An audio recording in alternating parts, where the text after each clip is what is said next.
n'était pas fini et qu'il fallait encore que je revienne. Mais Dieu m'a dit, il n'y a rien d'autre. Et j'ai observé que les choses que je prêche sont dans ce fascicule. Par exemple, le dimanche dernier, je vous ai dit quoi? Une église professionnelle, c'est quoi? C'est une église qui fait quoi? Qui fait des réunions. Et ce matin, j'étais surpris de voir qu'une église qui tient des réunions ou des assemblées générales, c'est écrit ici. Et j'avais parlé de convocation des membres, c'est pas ça?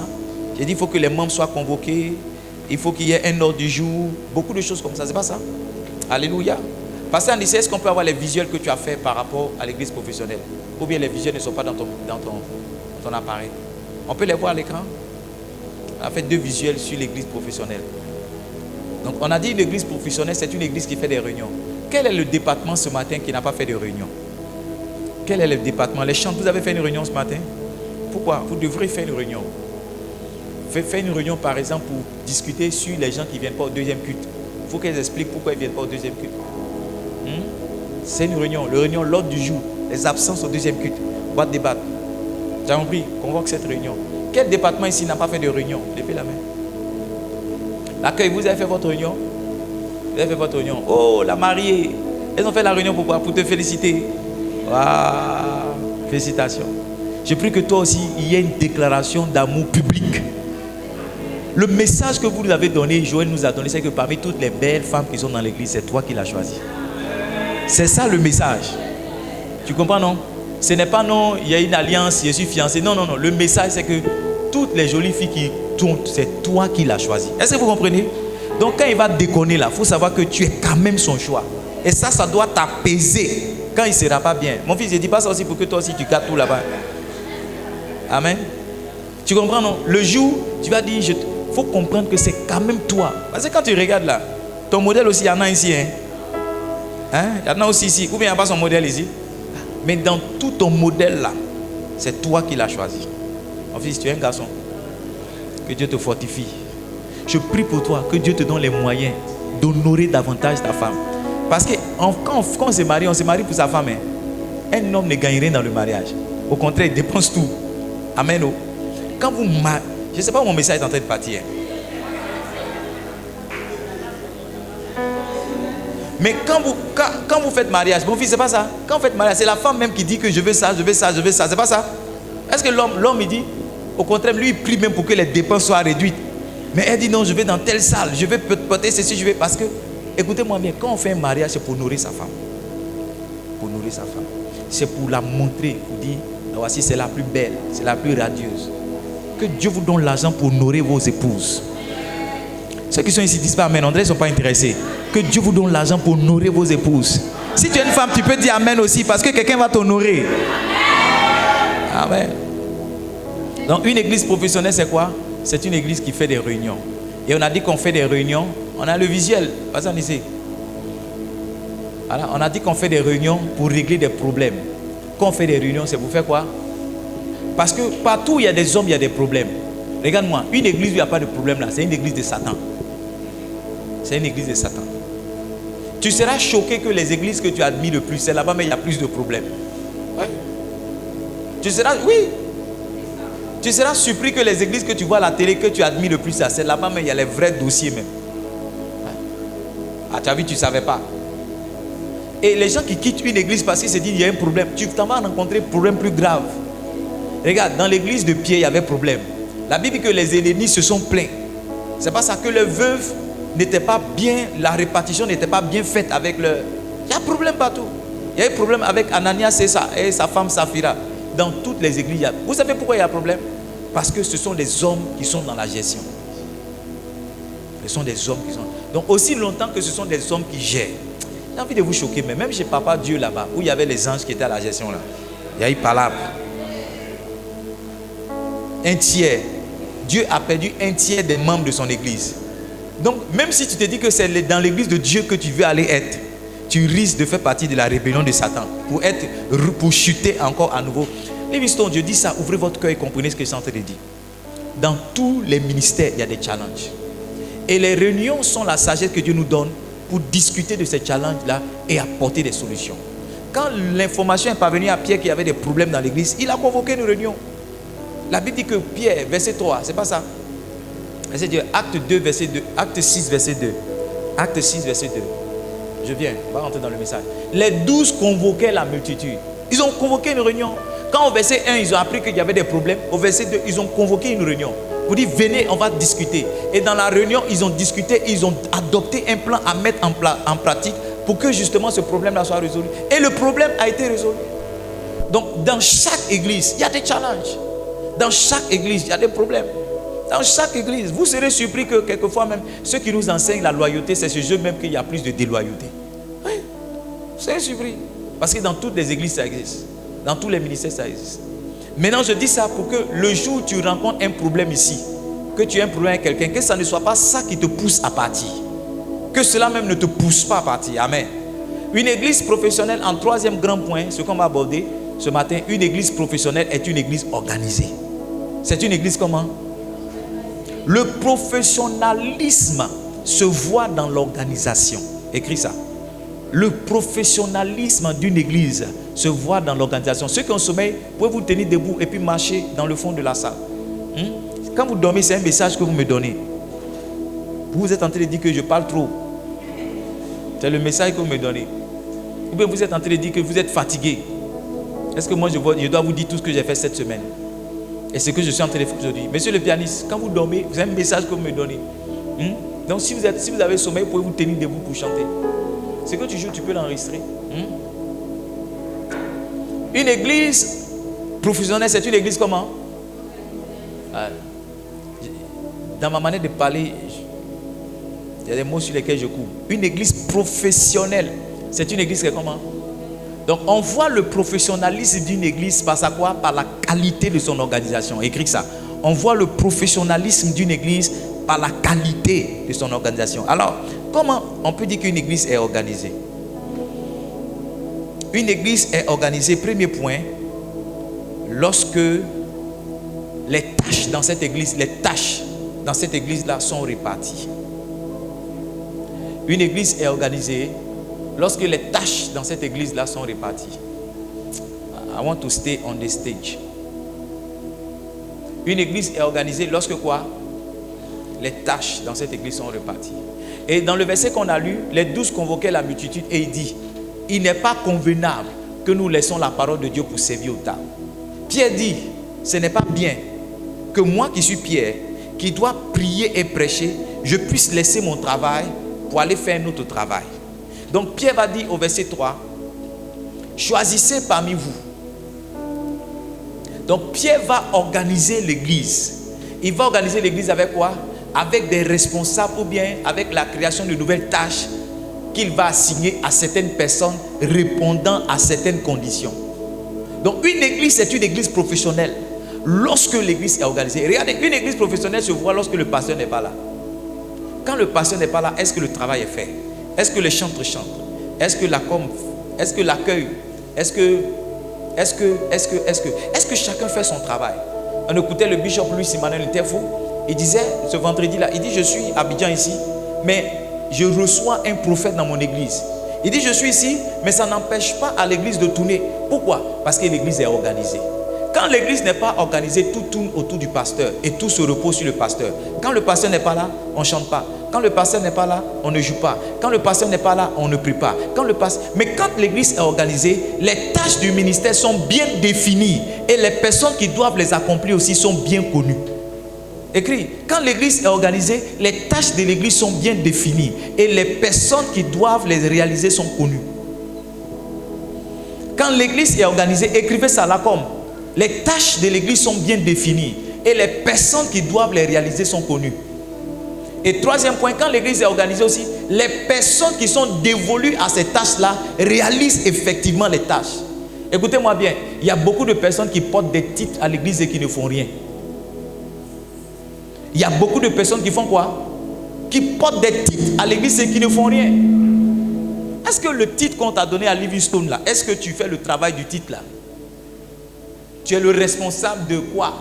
Est-ce que de toi à moi, est-ce que la responsabilité qu'on t'a donnée là, est-ce que tu assumes vraiment la responsabilité? Let me stay on the stage. Let me stay there. Demande à ton voisin, est-ce que la responsabilité qu'on t'a donnée, est-ce que tu fais le travail? Est-ce que tu fais le travail? Il y a des gens ici, on les a nommés responsables de danse. On ne les a jamais vus danser. Ouais. Il y en a, on a nommé responsables de théâtre. On n'a jamais vu un théâtre encore. Donc on t'a donné un titre. Mais la fonction qui est attachée au titre là, tu ne réalises pas la fonction. Une église organisée, c'est une église dans laquelle les tâches sont définies et les personnes pour accomplir ces tâches sont connues. Et ces personnes connues là exercent réellement les tâches. Réellement les tâches. Une église par contre qui n'est pas une église professionnelle, c'est une église où les gens ont des titres et ne font rien. Ils ont des titres. Tu es le responsable de la télé de ton église, mais dimanche matin, tu n'es pas à l'église. Tu es le responsable des offrandes, mais tu n'es pas à l'église dimanche. On t'a donné une responsabilité, mais tu as refusé la fonction qui va avec. Si tu es ici, tu dois te repentir.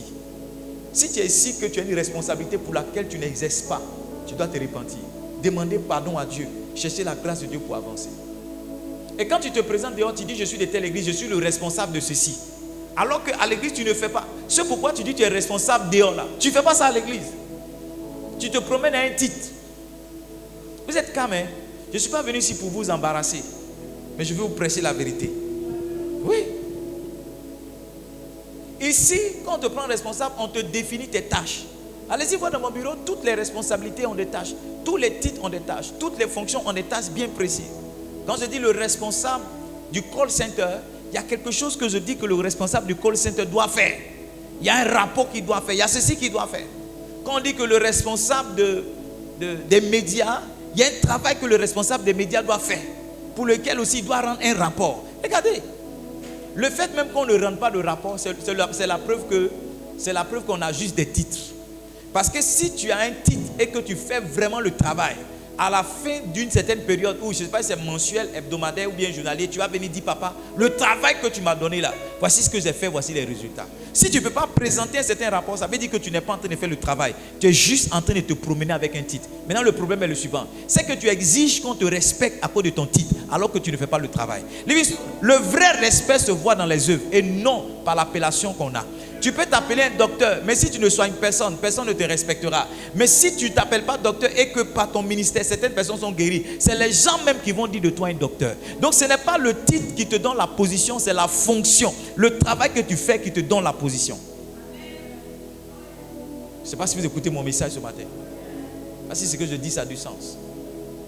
Livingstone, je suis en train de vous encourager à vous réveiller et à faire le travail pour lequel on vous a responsabilisé ici. On t'a dit que tu es membre de l'intercession. Où est ton intercession que tu montes à Dieu? On t'a dit que tu es membre des chants. Où sont tes chants? Où sont tes chants? Ce matin, je t'entre dans la présence de Dieu. Quand j'ai dit à Dieu, ta présence vaut mieux que les notes que je peux écrire là. Le Saint-Esprit a honoré ma parole. Il a honoré ma foi. Il m'a donné un chant. Mon fils, tu peux jouer ce chant là. Joue ce que tu joues là. Tu as composé ce chant là. Les paroles sont là. Je peux lire pour vous les paroles? Là, comme je vous envoie les paroles, ça va apparaître à l'écran. Ou bien ça met du temps pour que ça apparaisse à l'écran. Ça ne met pas du temps. Qui veut connaître les paroles de ce chant? J'ai envoyé ça à un de mes frères ce matin qui a composé un chant pour moi. Vous devez savoir qu'en matière de chant, il y a l'auteur et il y a le compositeur. C'est différent. Souvent, c'est la même chose, on dit auteur-compositeur. Mais souvent, l'auteur, c'est celui qui écrit le chant. Et puis le compositeur, c'est celui qui rend ça en mélodie. Vous avez appris quelque chose, hein? Donc quand on dit l'auteur d'un chant, c'est celui qui a écrit, celui qui a été inspiré pour donner les paroles. Maintenant le compositeur, c'est celui qui a mis la mélodie dessus. Souvent ça peut être la même personne qui écrit le chant et qui met la mélodie. Dans ce cas on dit auteur-compositeur. Mais l'auteur n'est pas toujours le compositeur. D'accord? Est-ce que tu as appris quelque chose? Pasteur disait, je t'envoie ça.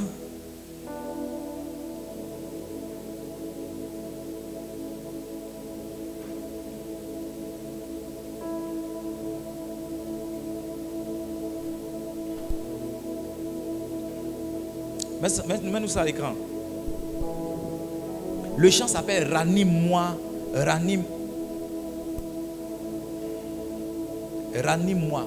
Il faut mettre ranime en moi. J'ai fait une faute.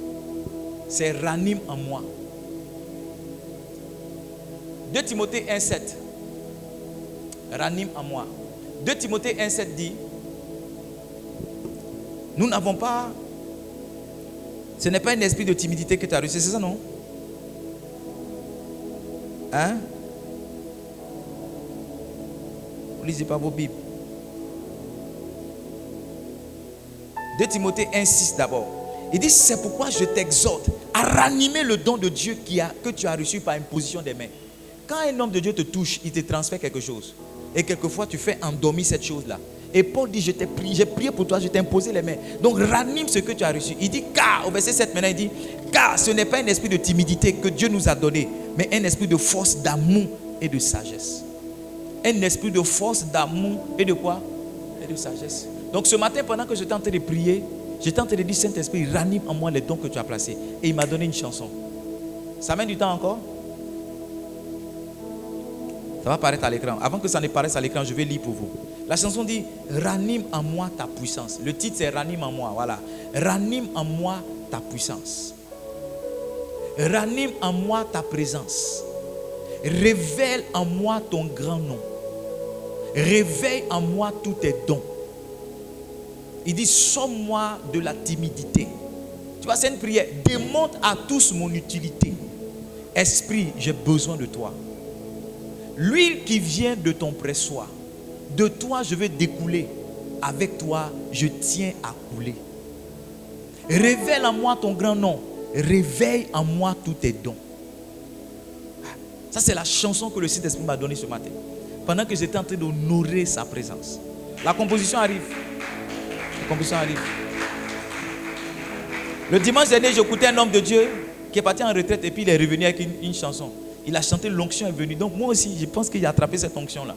Maintenant, quand j'ai prié, je vais venir avec des chansons. Ce matin, j'étais un peu, mais je vais venir avec cette chanson. Dimanche prochain, on va chanter la chanson. Amen. Maintenant, on va chanter les chansons de l'église. Alléluia. Donc, une église organisée, c'est une église qui a quoi? Dans laquelle les tâches sont réparties. Ici, on a à peu près 24 départements. Une petite église comme celle-là, elle a 24 départements. Il y en a qui sont responsables de 2 départements, c'est vrai. Mais au total, on a 24 départements. Dis à ton voisin, toi, tu es dans quel département? Il t'a dit, il est dans quel département? Qui est ici qui n'est pas dans un département, lève la main. Tu n'es pas dans un département, lève la main. Bon, qui est ici qui est dans un département, lève la main. Tu es dans un département, lève la main. Tu es dans un département. Tu travailles dans un département. Tu es intercesseur ou tu es chante ou bien tu es dans l'accueil. Lève la main, tu es un département, lève la main. Maintenant, qui n'a pas de département? Nancy, tu n'as pas de département. Vous tous qui êtes ici, vous devez avoir un département. Il doit avoir un département dans lequel tu es. Tu es engagé, tu fais un travail. Livingstone, on serait encore dans l'échec si on vient ici et puis il y a certaines choses qui ne sont pas faites. Une église organisée, c'est une église, quand tu viens, chacun sait ce qu'il a à faire. On n'a pas besoin d'aller chercher telle personne pour dire, oh viens, il est l'heure de chanter. On dit le culte est à midi. Les chants doivent être sur la chair à midi. Parce que nous sommes une église organisée. On dit par exemple, on commence à projeter le direct à 13h. À 13h, ça doit être, parce que nous sommes une... Personne ne doit aller te dire ton travail que tu dois faire. Si c'est le cas, c'est que tu n'es pas encore organisé.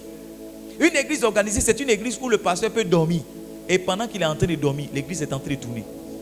Une église organisée, c'est une église où le pasteur... Ouais, tout à l'heure, quand je venais de la prédication de chez mon frère, j'ai trouvé certaines personnes dehors. J'ai vu certaines personnes même qui partaient se promener. Et qui passaient, m'ont vu, sont rentrés.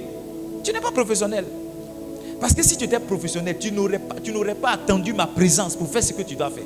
S'il y a un travail que tu dois faire, quand l'heure du travail est arrivée, tu le fais. Supervisé ou pas supervisé, encouragé ou pas encouragé. À partir du moment où tu t'es engagé à servir Dieu, tu le fais. Tu n'as pas besoin d'encouragement, tu n'as pas besoin de motivation. Moi, je n'ai pas besoin que quelqu'un me motive pour le travail pastoral que je fais. Je n'ai pas besoin que quelqu'un m'appelle pour dire au pasteur, lève-toi, il est 4 heures, tu dois prêcher 3 messages ou bien 5 messages. Il n'y a pas besoin de ça. Je suis motivé moi-même parce que j'ai compris qu'il y a une responsabilité que je transporte. J'ai compris qu'il y a un appel qui est sur moi. J'ai compris qu'il y a une attente que Dieu a. Et puis, j'ai compris aussi que certaines personnes ont des besoins. Et donc, je fais mon travail naturellement, sans encouragement. C'est ça une église professionnelle. Si tu as besoin d'être encouragé, si tu passes par des moments difficiles qu'on doit t'appeler pour venir faire ton travail, c'est que tu n'es pas encore professionnel. La vérité est la suivante. Si tu as perdu ton papa, demain tu vas aller au travail. Vous qui travaillez, ce qu'il dit, c'est vraiment faux. La mort de ton parent, ce n'est pas une excuse pour ne pas venir au travail une semaine. Tu as, je crois, 2 ou 3 jours pour faire les funérailles. Après ça, c'est fini. Combien de jours? 3 jours. 3 jours. Mais tu as dit, au travail, tu ne vas pas au travail pendant 3 jours. Mais à l'église, tu ne viens pas pendant 3 mois. Donc, dans le travail, 3 jours pour enterrer tes parents. Après 3 jours, tu es censé travailler. On n'a pas besoin de t'encourager pour dire, est-ce que tu as le courage ce matin pour venir? Non, tu as des obligations, tu viens. Les gens qui ne comprennent pas le travail qu'ils doivent faire, c'est parce qu'ils ne comprennent pas les obligations qui sont rattachées à ça. Il y a des gens qui pensent qu'ils font la chose pour nous faire plaisir. Ils font la chose pour aider le passé. C'est faux. C'est une obligation qui est rattachée à ta vie. Et laissez-moi vous dire, je parlerai de la malédiction la prochaine fois. Et l'une des malédictions que les gens reçoivent, c'est ne pas faire ce que Dieu leur a demandé de faire. Ou bien c'est ne pas faire bien ce qu'on leur a demandé de faire. Est-ce que je peux prêcher avec toi? Donne-moi Jérémie chapitre 48, verset 10. Jérémie chapitre 48, verset 10. Regardez une malédiction. Je vais parler le dimanche qui vient des malédictions. Maudit soit celui qui fait avec négligence l'œuvre de l'Éternel. Ça veut dire que quelqu'un à qui on a donné un travail à l'église qui n'est pas diligent, qui ne fait pas la chose avec son temps, qui ne fait pas la chose avec son cœur, qui ne fait pas la chose avec soin, celui-là, il attire sur lui une malédiction. Livingstone, si tu es sûr que tu as une responsabilité que tu ne fais pas bien, tu es en train d'attirer sur toi une malédiction. Ce n'est pas moi qui dis, c'est la Bible qui dit. On met une organisation en place pour que l'église soit fluide, pour que les choses qui doivent être faites soient faites et bien faites. Mais quand on met l'organisation en place, il y a des gens qui pensent que c'est juste du favoritisme. C'est le moyen qu'on a trouvé pour leur exprimer leur amour. On ne te nomme pas responsable parce qu'on t'aime. On te nomme pas responsable parce que tu es proche du pasteur. On te nomme responsable parce qu'on a vu que tu peux apporter quelque chose à cette vision, à cette organisation. Donc ne prends pas cette nomination pour te promener avec. Prends cette nomination pour devenir quelqu'un de diligent, quelqu'un de sérieux, qui fait un travail de qualité dans l'église. Regarde, on doit te regretter chaque fois que tu pars de quelque part. On doit te regretter. Tu es irremplaçable. Ça veut dire qu'on peut trouver quelqu'un pour faire ton travail. Mais on ne doit pas trouver quelqu'un qui fait le travail comme tu fais. Si on a trouvé quelqu'un qui fait le travail comme tu fais, c'est que tu n'as jamais bien travaillé. Si on a trouvé quelqu'un qui fait le travail comme toi tu fais, et mieux que toi, c'est que tu n'as jamais bien travaillé. Quelqu'un est là, il fait le travail à ta place. Mais on doit dire, ah, si celle-là elle était là, si lui, même si on ne le dit pas, on doit le penser dans le cœur. Si tu es quelqu'un de diligent, si tu es quelqu'un de sérieux. Moi, il ne faudrait pas que tu parles de quelque part et on dit bon débarras même. Dans tous les cas, sa présence était égale à son absence. Elle n'avait que le titre. Il ne faudrait pas que lorsque tu parles d'une église, ça soit le titre seulement que tu laisses. Il faut que tu laisses certaines œuvres. Il faut qu'on te regrette. Moi, j'étais pasteur à Livingstone, mais j'ai dirigé longtemps les cultes de mon père. Et c'est pas ceux qui étaient là au début. Mon père fait programme à Abidjan, je suis dirigeant. Est-ce qu'il n'y a pas les gens pour diriger? Il y a des gens pour diriger. Mais les gens pour diriger comme moi. Est-ce qu'il n'y a pas les gens qui peuvent la conduire la prière? Il peut en avoir. Mais les gens qui conduisent la prière comme celui-là. J'étais pasteur. Mais pendant 2 ans encore, 2 ans, 3 ans, j'étais encore dirigeant dans les programmes spéciaux de mon père. Aujourd'hui, je vous dis, si il m'en va chez mon papa, il a un programme spécial, il va dire non, c'est rien qui dirige. Il va dire c'est lui-là qui dirige. Il faut qu'on te regrette. Il faut que le jour où tu pars d'ici, ça ne va pas arriver. Il faut que je dise, oh, j'ai vraiment perdu une fille. J'ai vraiment perdu un fils. J'ai vraiment travaillé. J'ai vraiment perdu. Mais il ne faudrait pas que le même jour je te remplace avec quelqu'un qui va faire le travail mieux que toi. Non. Parce que tu n'es pas tes travail. Écoute-moi, il faut que le jour où tu n'es pas là, on sente ça dans le culte. Je ne dis pas ça pour que tu sois orgueilleux. Mais il faut qu'on sente ça. Il faut qu'on sente que quelque chose a manqué. Il faut que tout le monde dise, ah, mais aujourd'hui on est au culte, mais... Et puis on réalise que non, ceux qui organisent n'étaient pas là. Ah, quelqu'un m'a dit, c'est pourquoi le culte était mélangé comme ça. Je suis parti dans une église. Et puis, le culte a commencé en retard. Et puis, il y a un gars qui était là, il s'interrogeait. Et puis, dans une conversation, quelqu'un a dit, ah, papa n'est pas là. Il dit, ah, je comprends. On dit, je comprends quoi? Il dit, je comprends pourquoi le culte était en retard. Parce que s'il était là, le culte n'aurait jamais commencé en retard. Quand quelqu'un est présent et qu'il est sérieux, son absence se fait toujours remarquer. Son absence se fait toujours remarquer. Parce qu'Aline, sois fortifié. Quand vous êtes membre de cette église et ouvrier dans cette église, vous faites partie d'une organisation. Prenez les responsabilités, les tâches qu'on vous donne. Prenez-les avec beaucoup de sérieux. Si tu es une placeuse ou bien si tu es membre de l'accueil, attrape ton panneau qu'on t'a donné avec tes talons, avec ton sourire. Même si tu dois rester levé pendant 1 heure, reste levé avec ton sourire. Reste levé avec la joie. Dis, oh, je suis reconnaissant à Dieu que j'ai un tel travail dans cette église. J'ai écouté le témoignage d'une Nigériane, ça m'a choqué. Elle dit, Alléluia, praise the Lord. On dit, ouais, praise the Lord. Elle dit, oh, Dieu m'a fait la grâce, j'ai démissionné. Quoi? Démission, tu viens rendre témoignage. Elle dit, j'avais un travail qui m'empêchait de servir Dieu comme je voulais. Mais par la grâce de Dieu, je viens de démissionner. Ils ont acclamé pour elle. Quelqu'un a laissé son travail pour venir servir Dieu comme il veut. Je suis allé chez l'évêque Oyedepo, dans les toilettes là. Quand tu t'assois sur le WC, ils ont écrit leur numéro de téléphone. Si tu as besoin de serviteurs, écris. Ils ont écrit leur numéro de téléphone. You need workers in your church. Tu as besoin de quelqu'un pour travailler pour toi dans ton église, dans un programme. Ils ont mis leur numéro de téléphone. Toi, tu donnes un faux numéro, même à l'église. Ton numéro passe jamais. Quand on t'appelle, tu es toujours sur la messagerie. J'ai dit, j'étais choqué. Ils ont mis le numéro de téléphone. Je n'ai pas envie de dire certaines choses qui vont te choquer encore plus. Quand tu vas aux toilettes là-bas, quel que soit ce que tu as fait, c'est eux-mêmes qui versent l'eau dans les toilettes. Quand tu veux dire non, ils disent c'est leur travail. Tu n'as pas bien compris. Quand tu vas aux toilettes là, quel que soit ce que tu as fait dedans là, c'est eux qui versent l'eau. Les gens qui sont arrêtés aux toilettes là, c'est eux qui versent l'eau. Tu dis non, il dit non, il est là pour ça. Il ne faut pas t'en faire, c'est son travail. Il est béni pour ça. Tu n'as pas compris. Il dit quand tu vas aux toilettes là, je parle là, je suis ici et puis je parle. Quand tu vas aux toilettes là, ce que tu as fait là, peu importe, c'est eux qui versent l'eau dedans. La quantité que tu as déposée, la qualité que tu as déposée, l'odeur que tu as déposée, peu importe. Et ils prennent l'eau pour aller verser. Quand tu vois où il y a l'eau là, puis tu prends, il dit non, laisse. Tu as quel problème? Il est là, il dit lui il est là, c'est pour ça. Il est là pour verser l'eau. Lui c'est un verseur de l'eau. Il était choqué. Je te promets, j'étais choqué. Sur le passé d'Yati, les gens qui travaillent à Abidjan, là, quand ils vont à l'église dimanche, ils vont à les affaires de lundi. Genre, comme toi, tu travailles à Dabou, non? Quand il vient à l'église dimanche comme ça, Abdi qui va porter lundi, il porte ça, parce que c'est de l'église, il va aller travailler. Les gens ne sont pas en haut par hasard. Les gens ne sont pas. Il y a quelque chose qu'on fait pour être célébré. Les gens ne sont pas en haut par hasard. Les gens ne sont pas. Tu vois quelqu'un qui pense qu'il a prié, puis non. Il y a un sérieux qu'on met dans le travail. Il y a certaines qualités qu'on fait. Il y a certaines choses qu'on fait qui fait que Dieu lui-même est encouragé à nous élever. Ces bergers, quand ils viennent là, ils viennent à l'église dimanche, ils retournent lundi. Ces chantres font veiller des répétitions. Bon, elles vont veiller parce qu'elles travaillent. Mes filles voulaient faire veiller. Elles disent, mais si vous êtes là, faites journée matinale. Ne faites pas veiller, mais faites matinale de répétition. Vous pouvez venir samedi, 8h, un samedi spécial, 8h jusqu'à 18h, faire répétition. Les tâches qu'on leur a données, ils le font. Le pasteur assis dans son bureau là-bas, puis quand il est l'heure de prêcher, il monte sur la chaise pour prêcher. Les gens qui doivent organiser les chants, les gens qui doivent organiser le son, les gens qui... Chacun fait son travail. Il n'a pas besoin d'envoyer un message à telle personne pour dire, hey, est-ce que ça s'est fait? Est-ce que ça s'est fait? Non. Chacun fait son travail. Quand les gens sont sérieux, mais ils n'ont pas besoin de supervision pour faire le travail. C'est quand les gens ne sont pas sérieux. On dit, quand le chat n'est pas là, la souris fait son malin. C'est pas ça? Les gens même qui ne sont pas sérieux, ils prient que le pasteur ne vienne pas dimanche. Parce que ce dimanche, ils ne veulent pas venir. Oui, il y a des gens qui viennent à l'église ici parce que le pasteur est là. Le juge, après, il voit ma photo quelque part. Il me dit, non, Papa André, quand ils font le calcul, il y a une conférence. C'est qu'il ne sera pas là le soir. Et le soir, ils ne viennent pas. Tu n'es pas sérieux.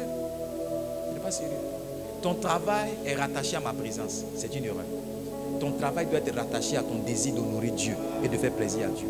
Donc, en l'absence ou en la présence de ton pasteur, tu fais ce pourquoi tu es appelé ou bien ce pourquoi on t'a engagé. Si tu tires le culte parce que je ne suis pas là, il faut te repentir. Si tu es un ouvrier, je peux comprendre ça pour les membres simples. Mais toi, tu es un ouvrier, tu es une ouvrière. C'est une faute. C'est une faute grave. C'est un peu comme si ton patron va en vacances et puis toi aussi tu décides de partir en vacances. Regarde, une entreprise qui est sérieuse, tu as réalisé que le jour où ton patron n'est pas là, c'est en ce moment que tu as plus de travail. Tu vas voir que le jour où ton patron n'est pas là, c'est en ce moment-là même que tu as... Ça veut dire que où tu dois montrer que tu es engagé même, c'est en l'absence de ton patron. Où tu dois montrer au pasteur que tu es engagé, c'est en son absence. C'est-à-dire tout ce que tu fais en sa présence, c'est juste un jeu que tu es en train de jouer. Où tu dois montrer ton niveau d'engagement, c'est où il ne te voit pas. C'est où il n'est pas là pour t'acclamer. C'est où il n'est pas là pour voir ce que tu fais. Vous qui avez des activités ici ou bien des responsabilités qui ne vous exposent pas, sachez que vous avez des meilleures activités. Personne ne sait ici à quelle heure on balaie, à part ceux qui balaient. Personne ne sait ici à quel on nettoie, à part ceux qui nettoient. Nous, on vient, on trouve que le coin nettoyé, c'est propre en sa main. Et puis nous, tu vois, on apprécie ceux qui sont visibles, les chantes, l'accueil, elles sont belles, elles sont maquillées, elles sont là. Mais qu'en est-il de ceux qui rendent le coin propre? Qu'en est-il de lui qui nous donne la qualité du son? Très souvent, on apprécie rarement ce genre de personnes. Laissez-moi vous dire, c'est ce genre de personnes-là souvent qui sont le plus appréciées chez Dieu. Écoutez-moi bien, on donne souvent des trophées aux attaquants, mais on méprise les défenseurs et les gardiens. Un attaquant peut marquer autant de buts qu'il voudra. Mais s'il n'y a pas un défenseur, il n'y a pas un gardien pour fermer le poteau, son équipe peut encaisser autant de buts qu'il a marqué. Et tout ce qu'il aura fait, ça ne serait rien. Allez demander à Mbappé. Mbappé, il a marqué 2 buts à la Coupe du Monde en finale. Mais ils ont finalement perdu. Il était triste, pourquoi? Parce qu'après avoir fait autant d'efforts pendant le match, ça n'a pas suffi pour qu'il soit champion du monde. Il a eu le trophée du meilleur joueur. Mais il n'était même pas content. Parce qu'il voulait gagner. Avoir marqué 2 buts en Coupe du Monde, en finale de Coupe du Monde, il y a très peu de joueurs qui ont fait ça. Zinedine Zidane, Pelé, ils font partie de cette catégorie-là. Marquer 2 buts, ne pas gagner. Tu vois? Donc c'est pareil. Ne pensons pas qu'on fait un travail simplement pour être vu.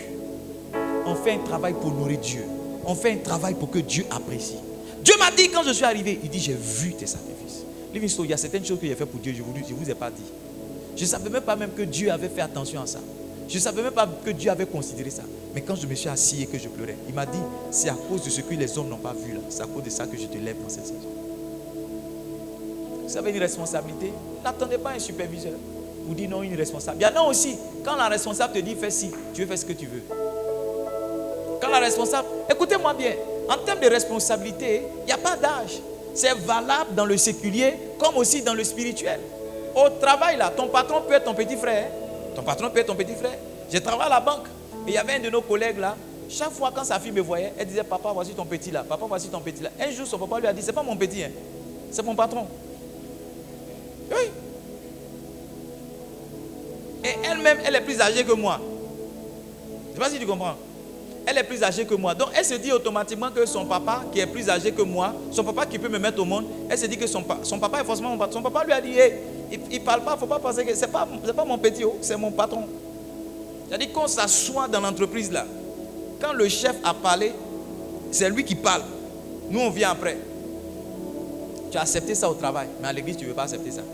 Elle a quel âge? C'est là, patron. Tu as accepté ça. Il y a beaucoup parmi vous, on vous insulte imbécile au travail. Mais quand on vient à l'église, quand on vous fait une petite remarque, vous vous fâchez, vous partez.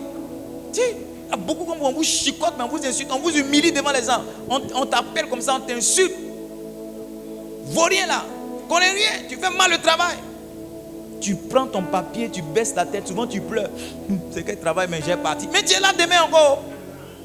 Mais à l'église, quand tu as fait une remarque, souvent en public, tu dis, vraiment, papa, même, il a foutu. Il pourrait me dire ça en privé. Pourquoi il me dit ça devant les gens? Et tu ne viens pas. 2 semaines, 3 semaines, tu ne viens pas. Est-ce que tu es sérieux? Est-ce que tu es sérieux? Un païen t'insulte, tu retournes encore là-bas. Un pasteur qui t'insulte bien, parce qu'il t'aime. Parce que la Bible dit que celui qui aime châtie. C'est parce qu'on t'aime qu'on te fait des réprimandes. Si quelqu'un ne t'aime pas, il va se taire sur les bêtises que tu fais. Il va laisser les conséquences te parler. Mais si quelqu'un se tient sur ses jambes et prend sa bouche pour parler sur ton affaire, c'est une preuve d'amour qu'il a pour toi.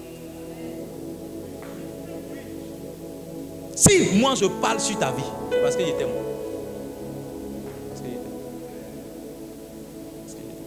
Livingstone, organisons Livingstone. Organisons cette église. Soyons des ouvriers responsables. Des ouvriers qui connaissent des tâches et qui l'exécutent. On a partagé ici les bergers potentiels. Les gens sont allés se torcher avec tout ce qu'on leur a donné. On a imprimé des choses, 1000 combien par personne. On vous a donné cadeau. Mais personne n'est venu me voir pour dire papa, le papier que tu m'as donné, voici les 2 nouvelles personnes que j'ai gagnées. Voici, j'ai rempli. Personne jusqu'à aujourd'hui. Vous venez à l'église, il y a des gens qui ne savent même pas où ça est. Il y a des gens, ce qu'on leur a donné, tu vas voir, il y a huile dessus. Il y a où est tombé dessus. Lait est tombé dessus. Déchiré. Bissap. Sauce graine. Sauce attiquée. Tu es tombé dessus. Aide-moi à dire à ton voisin, ressaisis-toi. Livingstone, j'ai observé avec Dieu, j'ai vu avec Dieu que tout ce qu'on ne fait pas, tout ce qu'on veut faire pour Dieu qui n'est pas de qualité, Dieu ne l'apprécie pas. Il y a des gens qui pensent que comme c'est pour Dieu, on doit faire n'importe comment, on doit faire comme on veut. Vous vous trompez. Dieu a parlé sur le caleçon d'Aaron et sur son soukot. J'ai prêché ici. Il y a des gens qui viennent à l'église avec caleçon déchiré, avec soukot déchiré. Quand tu vas, si tu as porté ça, je suis arrêté ici et puis prêt, je ne sais pas pourquoi. Mais si tu as porté ça, quand tu vas arriver à la maison chez toi, il faut enlever, il faut jeter. Nous on a jeté un mercredi. C'est pas ça on a jeté, non? Mais il y a des gens qui ne viennent pas au culte mercredi, donc on leur partage ça. Il y en a un peu. On a prêché ici, on dit sous-corps déchiré, caleçon déchiré. Regarde, le point est que, la vérité est que quand tu portes ça, personne ne te voit à l'église. Mais tu vois, quand je parle de ça, de toute façon tu es devenu silencieux. Tu sens que tu as l'impression que quelqu'un a vu ou bien quelqu'un a su que tu as porté ça.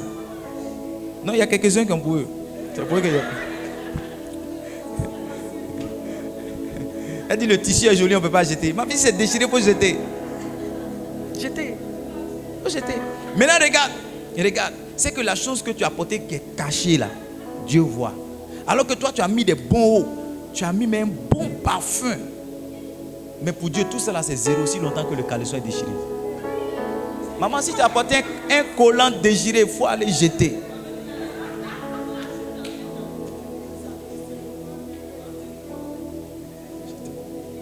Livingstone, si vous voulez faire quelque chose pour Dieu, mettez le maximum. Vous avez vu dans cette église, quand on veut faire quelque chose pour Dieu, on ne fait pas un peu, on ne fait pas petit. On fait ça beau, on fait ça bien. Parce que c'est notre manière à nous d'honorer le Seigneur. Maintenant, je vais partager cette dernière clé avec vous pour parler de ce que l'organisation fait. Allons-y ensemble dans le livre de Luc chapitre 9. Luc chapitre 9, donne-moi le verset 8. Luc chapitre 9, verset 8.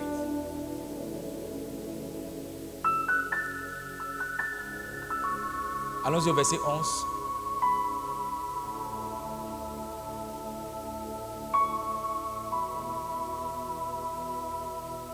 Voilà. Les foules, l'ayant su, parlant de Jésus, le suivirent. Jésus les accueillit et leur parlait du royaume de Dieu. Il guérit aussi ceux qui avaient besoin d'être guéris. Next verse. Comme le jour commençait à baisser, les douze s'approchaient et lui dirent: renvoie la foule afin qu'elle aille dans les villages et dans les campagnes des environs pour se loger et pour trouver des vivres, car nous sommes ici dans un lieu désert. Jésus leur dit: donnez-leur vous-même à manger. Mais il répondit: nous n'avons que 5 pains et 2 poissons. À moins que nous allions nous-mêmes acheter des vivres pour tout ce peuple. Regardez, l'église de Jésus, ils avaient l'argent pour nourrir plus de 5000 personnes. Le ministère de Jésus. Quand on a parlé de ministère de l'argent, il y avait l'argent. Il dit: à moins que nous-mêmes on aille acheter pain pour 5000. Le verset qui suit. Or, il y avait combien de personnes? 5000 hommes.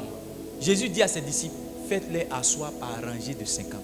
Ça veut dire organisez-les par groupe de 50. Si à 5000 hommes, ça veut dire qu'il y avait 100 groupes de 50.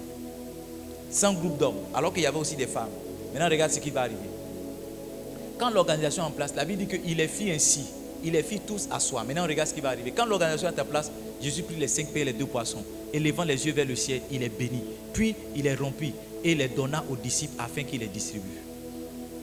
La multiplication vient quand l'organisation est en place.